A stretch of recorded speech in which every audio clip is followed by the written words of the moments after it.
What's good, YouTube? Jay Lee here with Northwest Podcast. Today I want to talk about how women use men. Um, it's a fairly simple concept, but at the same time, you have to have a lot of experience with it. How do women use men? Women use men for our time, if that makes sense. Women invest in men. When women are going into a relationship, they view it as an investment. And I don't care what any of them say. I don't care if I don't, and I just don't care what anybody says. It's an investment. Okay, they're approaching a relationship, whether it's a physical relationship, whether it's just a friendship or whatever. To them, it's always an investment. Okay, they don't look at it the same way that men look at it. Men don't look at or going into a relationship or a friendship or even a physical relationship with a girl or even long term dating, even to some extent as an investment. They don't look at it like that. We don't look at it like it's an investment. Okay, we don't look at it like it's a business transaction. Women do. Women do. They look at it like it's a business transaction. So they're looking at it from calculating eyes. They're looking at it from calculating angles. What do I stand to get out of this? What does this guy have to offer that all the other guys who are pursuing me have to offer? And it's very selfishly motivated. It's not like what can he get out of it? What can I give him or anything? Nothing like that. It's what can I get out of it? All right. So when we're talking about using men, we're talking about investing into a man. So women look at relationships like a business investment, meaning if you have a business investment, you're going to want to study what you're putting your money into. So this comes back to the old time clock, the old mating time clock. They have a time. They know they have a time clock. They know that they want to get the best child. That they're very child centric. This is how women are. Women are just looking at you as like you're this individual entity who has these characteristics that they might like, and they're looking for compatibility, and they're looking for things that they like about you, so that they can love you. No. They're looking at you like an investment, meaning, does this guy have a good job? Does this guy have characteristics that I want to have a kid with? This is how women look at men. All right. And even if we're talking about women who are out at clubs, even if we're talking about the sluttiest of women, they all do this. They all do this. All of them do this. It's they do it subconsciously. They do it effortlessly. They can't even help it. They're not planning to do it. They just do it. It's part of who they are. Part of what they are. They're very much revolved around, procreation. And even if in their mind they think, oh, well, I'm just going to do this for a few years, and I'm just going to go do this for a few years, and I'm not going to worry about marriage or having kids, blah blah blah. They're still thinking about it when it comes to, an investment, a relationship, any type of relationship investment with a man, whether it's friendship, etc. It's what is this guy doing for me? Even if, I would say the only time that that's overruled, the only time that that's not a set rule is when a girl is infatuated with a guy, meaning she has an attraction to him. There's something about him that she just really likes, and then it will be overruled to an extent. But it's always in the back of her mind. Okay, and women will do this. They will seek out relationships like that, where and they'll purposely do that, because sometimes I believe they even try to fight against their own nature. They're bitches. They're calculating bitches. What can you do for them? What do you have to offer them? Rarely is it just about anything, wholesome. Rarely is it, and I use that word wholesome in a loose way, but rarely is it about, I'm just attracted to this guy. I just want to hang out with him. He's so much fun. Rarely. this is part of why it's so hard for the average guy to just go out and get a girl, because they have a lot riding on their choices. They have a lot riding on the type of guys they choose. This is why we all have that period in high school or middle school or whatever, when we're trying to chase a girl and she doesn't give us the time of day.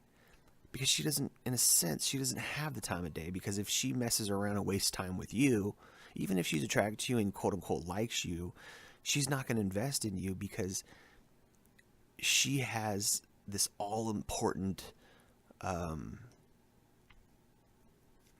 kind of mission, I suppose you could call it, that she's on, where she needs to find a man who she deems worthy enough biologically or whatever, which has to do with his resources and et cetera, to have a child with. This is their drive. Men just want to have sex. Women want to have sex with a man who's worthy enough to have a child. And this is just the sad, I don't know if it's called sad, but this is just the honest, bare, blunt truth. Maybe she does like you, maybe she is attracted to you, but there's something about you that she just is not, she doesn't want to have a kid with you. So she might technically, hypothetically, date you for a while and have fun, or have sex with you for a while and have fun. That could happen based upon you're cool or fun, or you're technically good looking to her, or she's attracted to you, blah blah. But that's not enough. You're a good dude. You deserve friendship or whatever. It's not enough. She has a biological clock that's ticking, that needs to get that needs to find a man to have a baby with. And she might have flings along the way. So don't think it's a fast and strict rule in the sense that they only choose guys who they can mate with. Not necessarily true. They will pick and choose guys along the way who they just want to have fun with, or they just want to mess around with sexually, etc. But it won't be long. It'll be temporary flings, and this is how they use men. They have this great grand purpose, a great grand mission. They all do.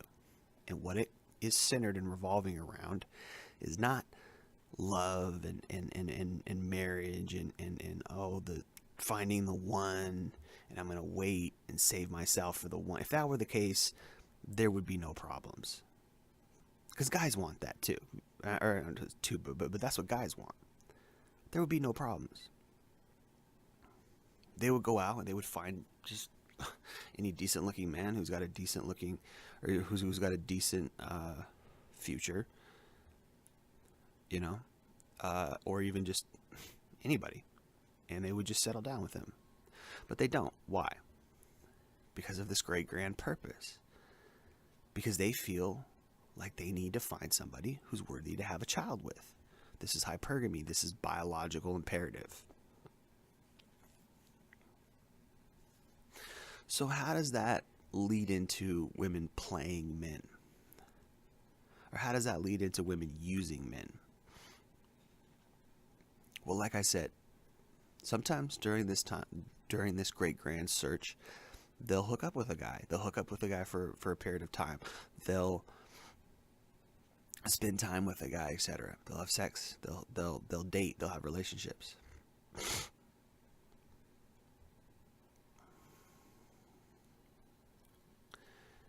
This is just a part of it. This is just a part of well, I shouldn't say it's a part of it, but that is just how they use men. But the problem is that even during that time, they still have like an emotional investment. So even though they might be hooking up with you or whatever, they still have an emotional investment in you to some extent. Okay? I've never seen anyone more calculating, ruthless, shrewd, matter of fact, and just bottom line cold and heartless than a woman.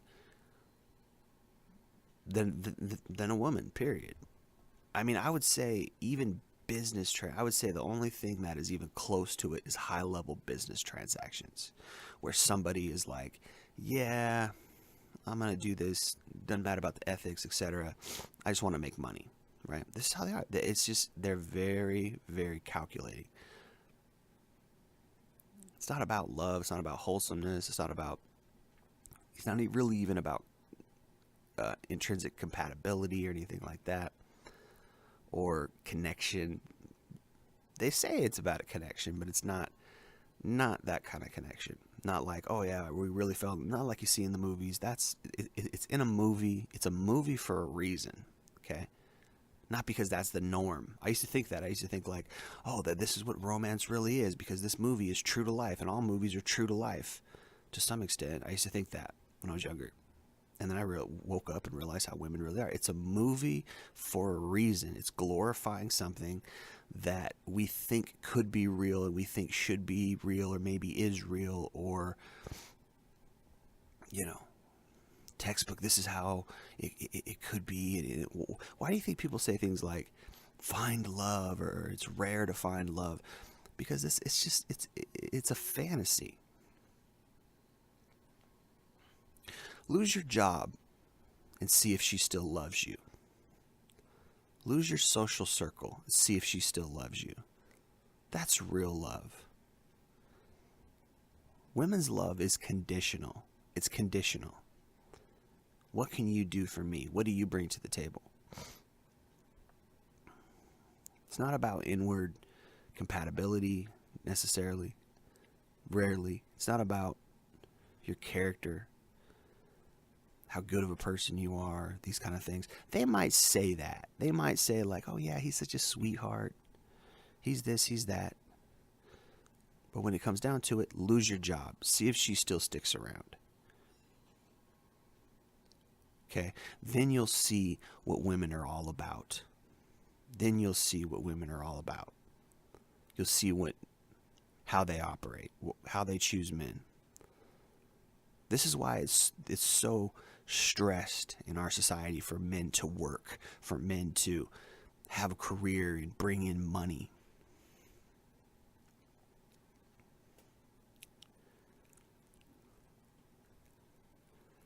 Because if you don't, you're not going to get a woman. You're not going to get a family. You're not going to get a life.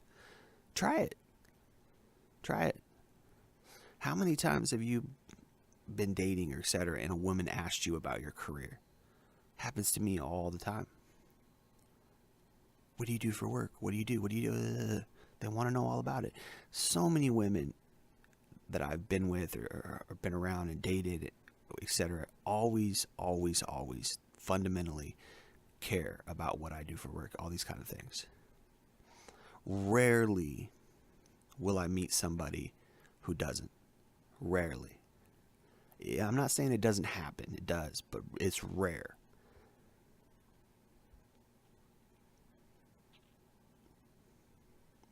So they use your time. They use you for your time, and they use you for an emotional investment. Because women are emotional, and because men are not fundamentally emotionally centered and emotionally and men don't operate on an emotional level. That's not how we are. Because women are this way, men have to create an emotional connection with her. They have to invoke an emotional spike in her in order for her to be interested, even in the first place. Then we have to figure out a level of comfort. We have to make her comfortable around us. Then, if we could do that, we are in what I call, or what is known as to some people, the seduction stage, where if you can spike her emotions, get her interested, get her comfortable, you can actually seduce her. Even though I don't necessarily like that word in this context, seduce, because it sounds coercive, but when she is invested and she's interested and she's comfortable, she will invest. She could potentially invest. And the irony is these are PUA terms, pickup artist terminologies, strategies. Men have figured out women to a great extent, and they're out there learning how to manipulate the system. But I argue, why would we have to manipulate the system in the first place? Why would we have to manipulate their emotions in order to get them to be around us? The reason why is because it's a business transaction. When we use this word invest, that's a business word. Invest. You're investing in something with the hope of getting a return. Why do you invest in something? You invest in something with the hope of getting a return. So when a man invests in a woman, when a woman invests in a man, she's looking to get a return. Why do you have to create comfort? Why do you have to create interest? All these things. Because a woman can't just be attracted to you and then rationally try to, date you or be around you and hang around. It doesn't work like that. She has to see characteristics and signs and signals of you being a certain type of man in order to invest in. You see it in nature. No, humans are we're on a higher level than animals. That's true. But look at every single creature on this earth. There's always a mating process. What is the mating process revolving around? It's revolving around whether the man is fit enough to invest in, to have children with. The ones who aren't, they just die. Their genes don't. It's natural selection. There's a truth there. There's a truth there, and it's there for humans as well. So we have to be pragmatic and honest with ourselves and look at it objectively and in a true, real light. This whole idea of love, a lot of it is just chemical. It's just chemical. In reality, they choose men because we're breadwinners. They choose men because we can take care of children, etc. That takes you out of the equation. It's like, what can you do for me? You're being loved and you're being courted and you're being invested in. Her interest in you is a business transaction to her. And this is why guys get hurt. This is why it's easy for a woman to just say, well, you're nobody, you don't have this good job, and this, that, and the third. And this is why they look at it like that. What does this guy do for me? And this is why a lot of times you'll have dumb young girls who will invest in quote-unquote jerks and assholes, etc. And then they'll break up with them and they'll act like their lives are so tragic, when in reality, they in a sense made a mistake because they got emotional and they weren't even doing their own thing by being smart and investing in somebody who even treated them right. You see, this is where it gets convoluted on their end. But even then, in reality, they're still choosing, when they chase an asshole, they're still making a genetic decision. Why would they be attracted to an asshole? Assholes are assertive. Assertion is more akin on a animal level to success. Assertion means you will fight to get something. You're cocky, you're selfish, you know what you want, kind of thing. That's attractive to a woman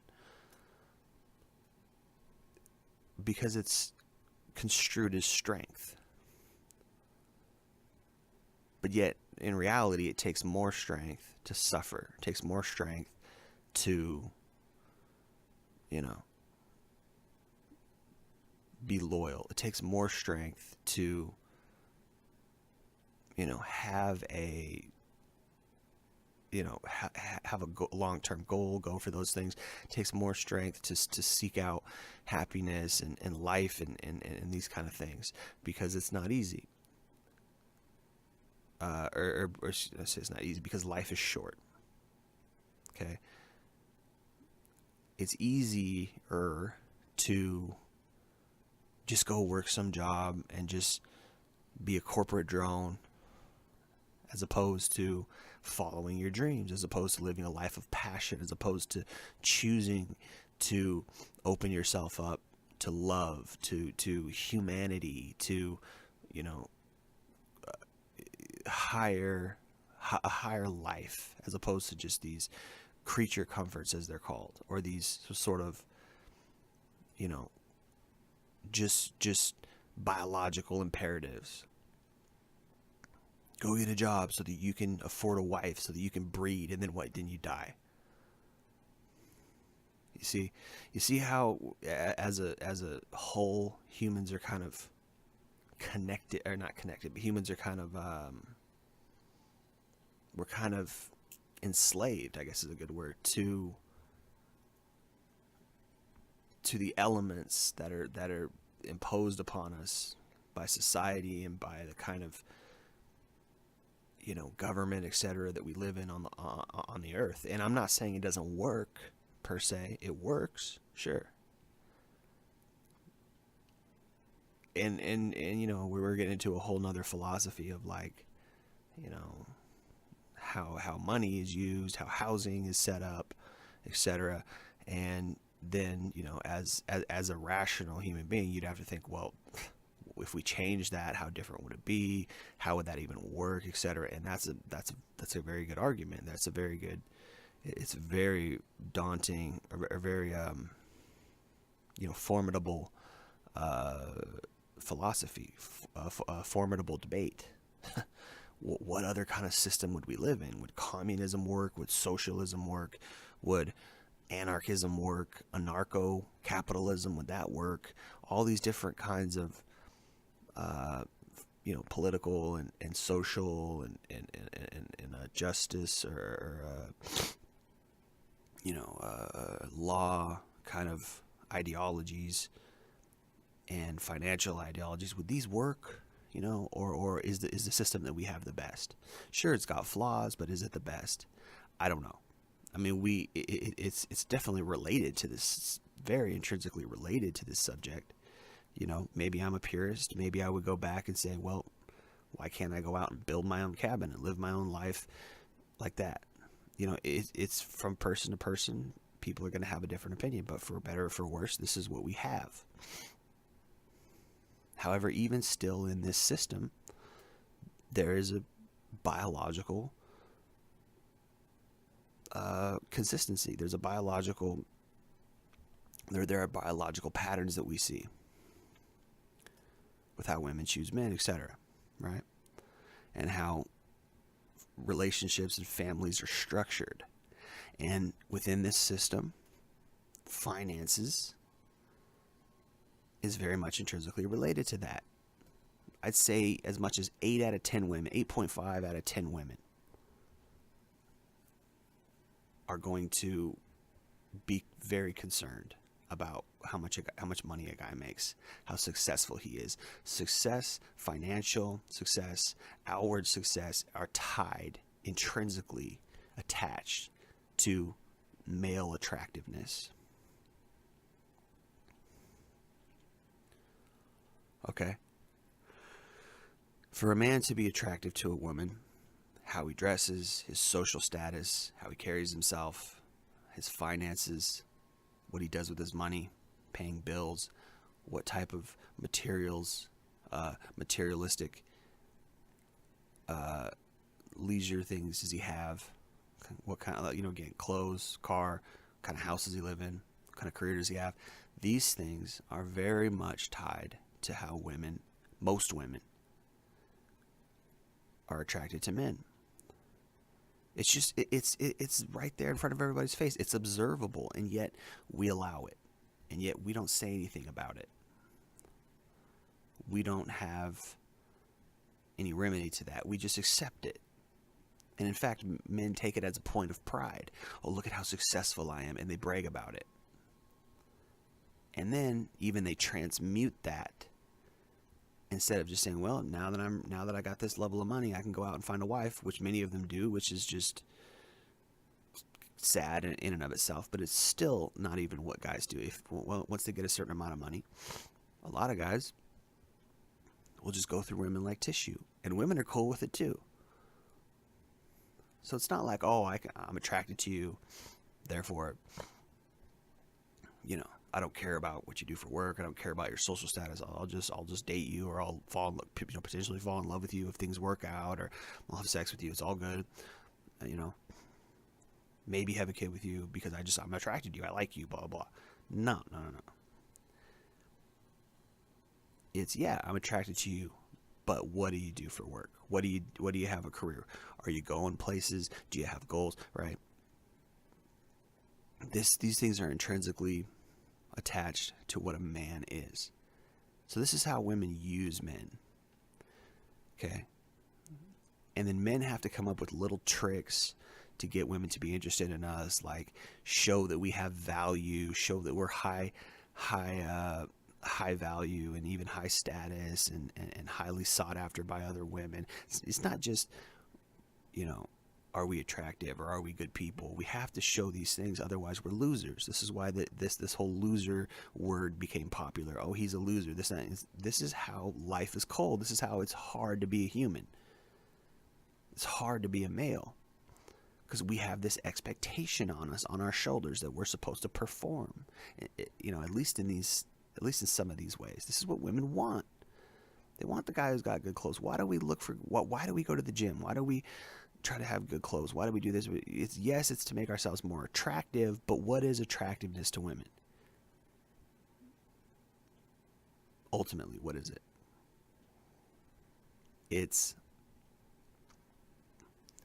Is this guy socially valuable? Is he valuable socially? Is he valuable financially, right? Think of The Sims, or I think The Sims is a good one. What matters in that game, The Sims? Well, you're building a civilization, so civilization matters. Okay? You're building your own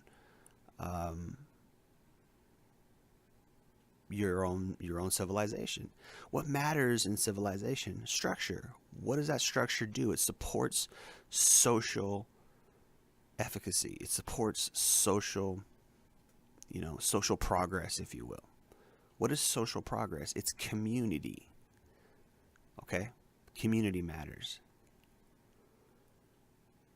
Well, how is that wrong? What's wrong with that? That's good, right? Blah, blah, blah. Well, it's bad if you don't become a member of society. When we're born and when we're young and et cetera, we have this kind of philosophy that is subtly and subconsciously ingrained into us. Be a good person, be a good member of society, be a contributing member of society. There's this underlying push that we have. Be somebody, do something, you know what I mean? You can't just be accepted for who you are. No, God forbid, never that. It's never okay to just be who you are, right? We're constantly concerned, worried, and ambitious and planning and hoping towards improving ourselves. This is why self-help and all these things are so popular, and I'm not saying I'm any better. I want to improve myself. I want to have nice clothes. I want to have more money, all these things. But why? Why? To attract women so that we can be attractive. We can be this and be that. And I understand to a certain extent that, like, yes, it's good to have nice clothes. It's good to have money to go and do things. Like, I get that. I get that practical part of it. And that's true. And it's nice to be in shape. You should eat right. You should take care of yourself and these kind of things. I think those things are important. And it's important to have money and it's important to do these. But take all that away. Is someone still attracted to you? Does someone still love you? Does someone still want to be with you? Take all that away. lose your job, all your nice clothes, you know, is that person still with you? Do they still stick with you? That's the acid test and the pure test of love. Is it real love?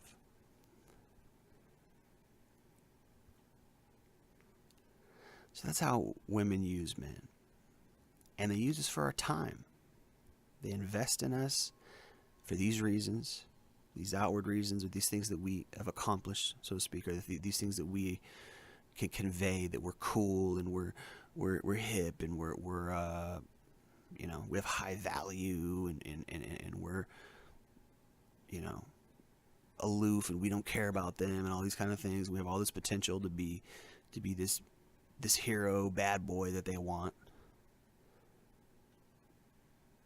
But then you show signs of wanting to love them, then what do you have? Kind of job do you have? How can you help me raise a kid, etc., right? This is how sick and warped women are, and this is how they use us. If we could pass those tests, they'll spend time with us, they'll spend time with us and potentially give us sex. And they're so self-important that they believe that they're the prize, and because men make them the prize, they become the prize. Because men stupidly work their whole lives to impress them, this is what happens.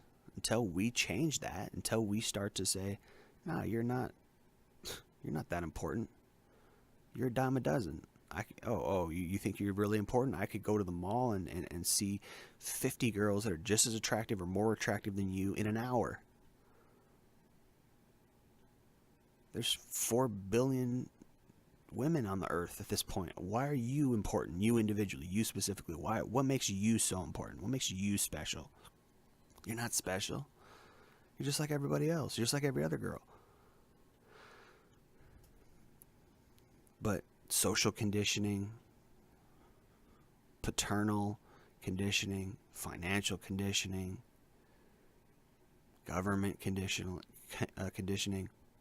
community conditioning, these kind of things have been advantageous to women, where women have the upper hand. This is why they've got a bevy of men orbiting them, circulating them in their life. And this is why at any time they can choose any man that they want, almost any man that they want.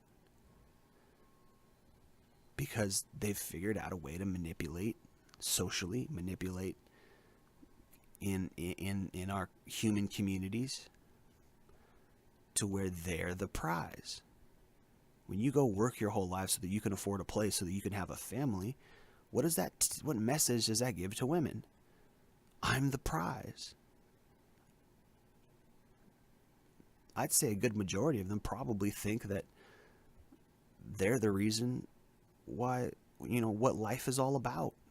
Particularly when you don't have a belief in an afterlife, when you just believe our goal here is just to be happy, quote unquote, for you know, 3/4 of a century, and then we die. In other words, the best thing here is love, you know, quote unquote love, and you know, procreating, having a family. Well, then yeah, getting a woman is the most important thing in life. If that's what you're all about, if that's what your whole life is about, is just procreating and dying, then yeah, finding the best woman would be. But are they really the best women? Do they really are they really a prize? Do they really love you? Or are they just out there messing around, using guys, sleeping with guys, getting the benefits, reaping the social benefits of having gynocentrism and all these things? Lying, manipulating. This is how they use men. They manipulate you. They manipulate your time. They leverage their social pull, their social worth.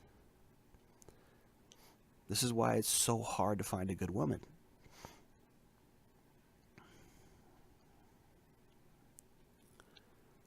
Gotta look for good character. You gotta look. It's not just about sex. Problem is, many guys are too concerned about sex, And it's not like, oh, no fap and don't jerk off. Don't do it. No, just have value systems. Just have standards. Well, I'm not going to choose somebody who only likes me because I have money or I'm this and that. I mean, I understand that technically, quote unquote, that's how the world works. We're like, well, you got to go out and work and you got to be able to afford an apartment. But trust me, if you lost your job and you couldn't afford a place to live and you had to move back in with your parents, she would leave you. She would call you a loser. Is that real love? Is that eternal, long-lasting love? Of course it's not. She'll just go find somebody else who can perform like a dancing monkey or like a zoo animal or whatever in a circus, who will perform the way that she wants to perform. And then she'll, quote unquote, love him. Now, like I said earlier, occasionally, I have seen women who will date and love long term a man who doesn't have anything going on in his life. Occasionally.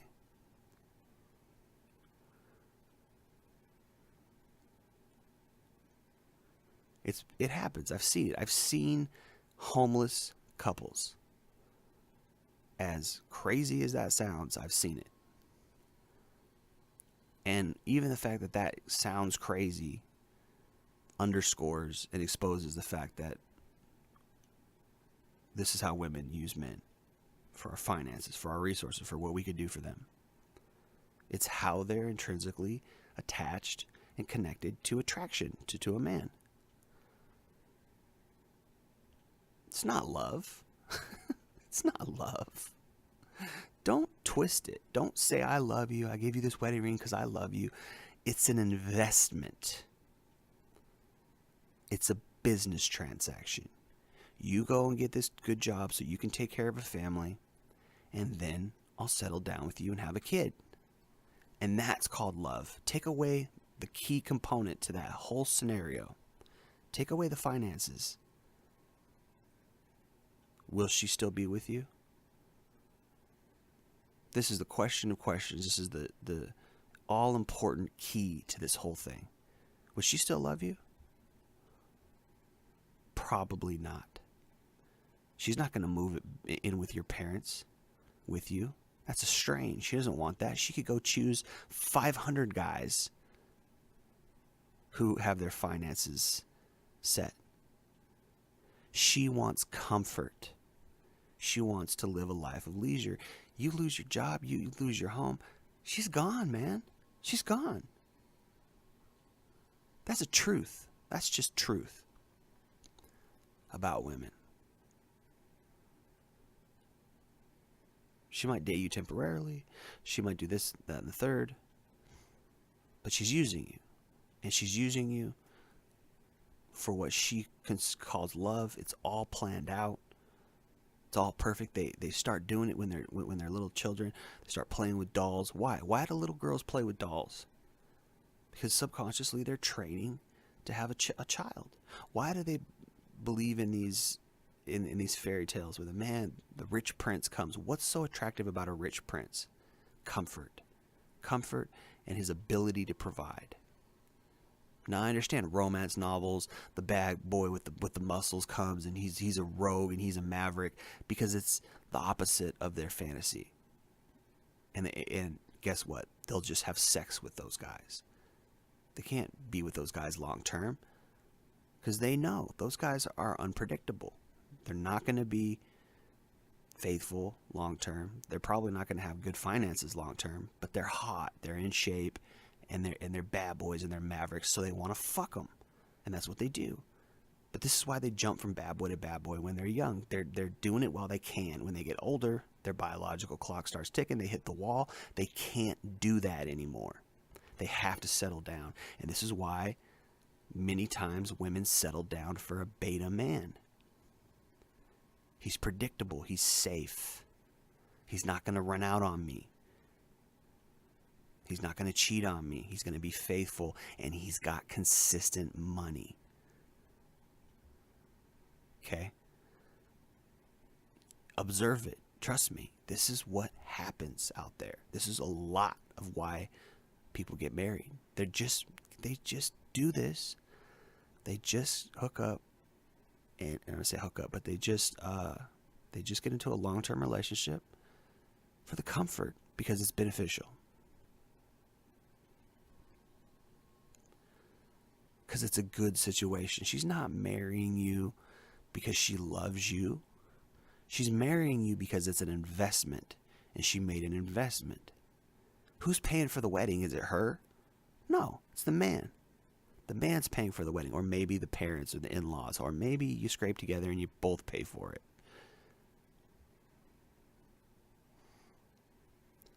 But even then, she doesn't feel like a princess. Why do you think there's so many Disney movies and so many quote-unquote romantic movies that revolve around the guy coming in and sweeping her off of her feet? Because she thinks she's a princess. She thinks she's the prize. And what does that entail? It entails the man paying the bill. It entails the man taking up the slack financially and resourcefully. This is hypergamy. This is how women use men.